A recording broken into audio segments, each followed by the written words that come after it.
दिव्य साधक साधना YouTube channel में आप सभी दिव्य आत्माओं का हृदयपूर्वक स्वागत और वंदन है।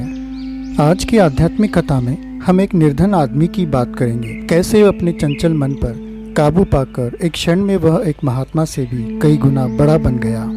आइए इस प्रसंग से हम अपने बहुमूल्य जीवन को एक नई सोच देने की कोशिश करते हैं। यदि चैनल पर नए हैं तो इस चैनल को अपना बहुमूल्य समर्थन दीजिए। आपके सहयोग की कामना करते हुए आपसे अनुरोध करना चाहता हूँ कि मेरे इस YouTube चैनल को सब्सक्राइब करें। परमपिता परमात्मा से सभी के लिए हृदयपूर्वक मंगल कामना करते हुए इस कथा की शुरुआत करता हूँ। श्रद्धा के फूल।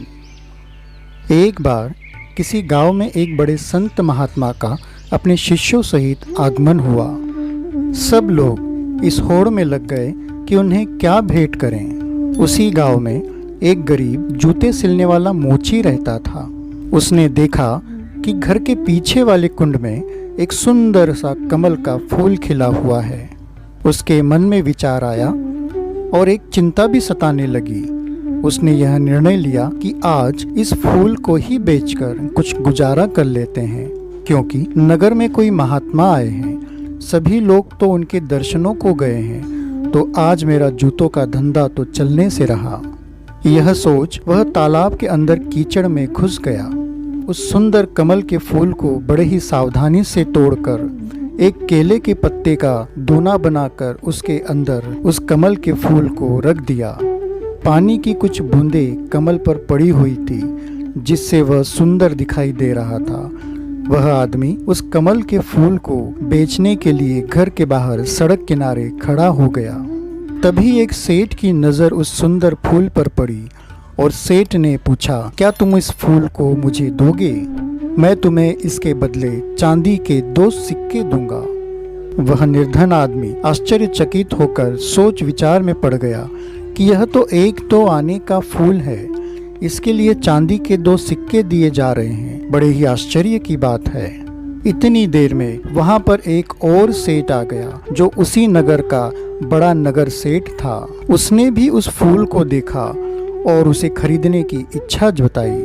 नगर सेठ ने कहा कि यह तो बहुत अच्छा फूल है, यह तुम मुझे दे दो, मैं तुम्हें इसके बदले चांदी के 10 सिक्के देता हूँ। उस गरीब आदमी ने सोचा कि क्या इस फूल की इतनी बड़ी कीमत हो सकती है।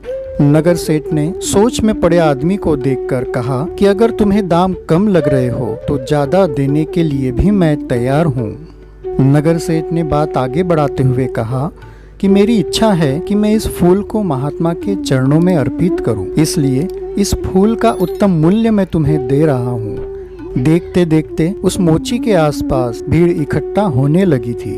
तभी राज्य के मंत्री का कुछ सैनिकों के साथ उस रास्ते से गुजरना हुआ। उन्होंने रुककर पूछा कि क्या बात है, कैसी भीड़ लगी हुई है। लोग कुछ बताते इससे पहले ही मंत्री का ध्यान उस फूल की तरफ गया। उन्होंने पूछा, क्या तुम इस फूल को बेचोगे? मैं इसके बदले 100 चांदी के सिक्के दे सकता हूँ, तुम मुझे यह फूल दे दो, क्योंकि महात्मा जी आए हैं। इस सुंदर फूल के सामने ये सिक्के कोई कीमत नहीं रखते। जब मैं यह फूल लेकर जाऊंगा तो पूरे गांव में मेरी चर्चा होगी कि महात्मा जी ने केवल मंत्री का भेंट किया हुआ फूल ही स्वीकार किया। मेरी बहुत चर्चा होगी, इसलिए मेरी इच्छा है कि यह फूल मैं महात्मा जी को भेंट करूं। थोड़ी देर के बाद राजा भी उसी रास्ते से आ रहे थे। उन्होंने भीड़ को देखा और महामंत्री से कहा कि देखें कि क्या बात है। महामंत्री ने राजा को बताया कि एक सुंदर से कमल के फूल का सौदा चल रहा है। राजा ने भी उस फूल को देखा और देखते ही महामंत्री को आदेश दिया कि इस आदमी को हमारी तरफ से 1000 सोने के सिक्के दे दो, यह फूल हम लेना चाहते हैं। उस गरीब आदमी ने कहा, महाराज, अब मैं इस फूल को नहीं बेचना चाहता। राजा ने कहा कि क्यों नहीं बेचोगे? अच्छे दाम तुम्हें मिल रहे हैं, तुम पूरी जिंदगी भी काम करोगे तो तुम इतना धन नहीं कमा पाओगे। उस निर्धन आदमी ने कहा कि जब महात्मा जी के चरणों में सभी अपनी ओर से कुछ न कुछ भेंट लेकर पहुंच रहे हैं, तो ये फूल इस गरीब आदमी की तरफ से आज उनके चरणों में मेरी ओर से मैं भेंट करना चाहूँगा। राजा ने मोची से कहा, देख लो, 1000 सोने से सिक्कों से तुम्हारी सभी पीढ़ियां तर सकती हैं। तुम यह फूल मुझे दे दो। गरीब आदमी ने कहा, महाराज, मैंने तो आज तक संपत्ति से किसी को तरते नहीं देखा, लेकिन महान पुरुषों के आशीर्वाद से लोगों को जरूर तरते देखा है। राजा मुस्कुराए और कहा, हाँ, तुम सही कह रहे हो, तुम्हारी बातों में दम है। जैसी तुम्हारी मर्जी, तुम ही इस फूल को भेंट कर दो। बहुत जल्द यह चर्चा महात्मा जी के कानों तक भी पहुंच गई कि आज कोई एक निर्धन आदमी भेंट लेकर आ रहा है, एक कीमती फूल लेकर आ रहा है जिसकी कीमत बहुत लगी है। वह गरीब आदमी है, इसलिए फूल बेचने निकला था जिससे कि उसका आज का गुजारा हो सके। जैसे ही वह गरीब मोची फूल लेकर पहुंचा तो शिष्यों ने महात्मा जी से कहा कि वह व्यक्ति आ गया है। पूरी भीड़ एकदम सामने से हट गई। महात्मा ने उस मोची की तरफ देखा। वह गरीब आदमी फूल लेकर जैसे पहुंचा तो उसकी आंखों से आंसू बहने लगे। कुछ बूंदें तो पानी की कमल पर पहले से ही थी और कुछ उसके आंसुओं के रूप में कमल पर गिरी हुई थी। रोते हुए उसने कहा, महात्मा जी, सभी ने बहुत कीमती चीजें आपके चरणों में भेंट की है, लेकिन इस गरीब के पास यह कमल का फूल और जन्म जन्मांतर के पाप हैं। जो पाप मैंने किए हैं आंसुओं के रूप में आंखों में भरे पड़े हैं, उनको आज आपके चरणों में अर्पित करने आया हूँ। मेरा ये फूल और मेरे ये आंसू स्वीकार। उसने महात्मा जी के चरणों में फूल को रख घुटनों के बल बैठ गया। महात्मा उस गरीब आदमी की ओर शांतिपूर्ण निगाहों से एकटक देखते ही रह गए। कुछ देर के बाद महात्मा जी ने अपने शिष्यों को बुलाया और कहा, देखो, हजारों साल में भी कोई राजा इतना नहीं कमा पाया जितना इस आदमी ने आज एक पल में ही कमा लिया। इसका समर्पण श्रेष्ठ है। इसने अपने मन का भाव दे दिया। यह एकमात्र मन का भाव ही है जिससे हम ईश्वर की कृपा प्राप्त कर सकते हैं। उसकी कृपा के आगे और कुछ भी बहुमूल्य नहीं रह जाता।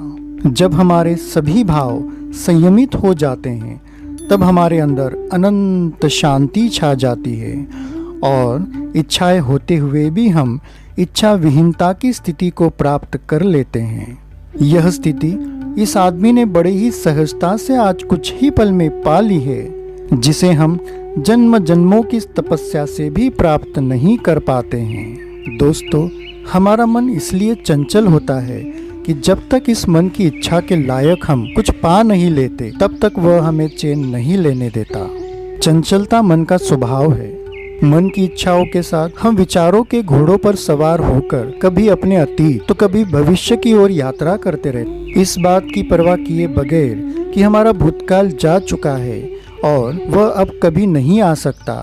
साथ ही साथ भविष्य तो अभी आने वाला है जो कि निश्चित नहीं है। हमारे मन की इच्छाएं अनंत है। इसे जितना अधिक मिलता है यह उससे अधिक की कामना करने लगता है। यह इच्छाएं ही हमारे लालच का कारण बनती है। लालच ही स्वार्थ है और स्वार्थ ही हमारे पतन का कारण बनता है। अच्छी तरह से नियंत्रित और शांत मन इस दुनिया में मनुष्य का सबसे अच्छा मित्र है, लेकिन यदि यह मन अनियंत्रित हो जाए तो मनुष्य का सबसे बड़ा शत्रु सिद्ध हो जाता है। आशा करता हूँ कि आज के प्रसंग से आपने जरूर कुछ नया सीखा होगा।